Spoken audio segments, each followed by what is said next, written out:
હા હું કેમ બોલીશ કામાં તો આપણે ધૂન બોલવાનું છે ને માં સ્વામિનારાયણ સ્વામિનારાયણ બોલો માં બે હાથે આઈ માં સ્વામિનારાયણ સ્વામિનારાયણ બોલો સ્વામિનારાયણ સ્વામિનારાયણ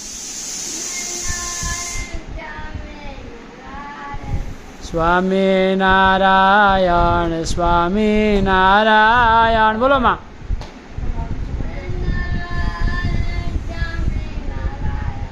બીજો હાથ આય માં બે હાથે તાળી પાડો માં આ હાથે સ્વામિનારાયણ સ્વામિનારાયણ બોલો હાથે તાળી પાડો માં આય માં આ બાજુ સીધા બેન તાળી હાથે તાળી પાડી સ્વામિનારાયણ સ્વામિનારાયણ બોલો બોલો અરે પછી તમે એમાં મોસમી આપો માં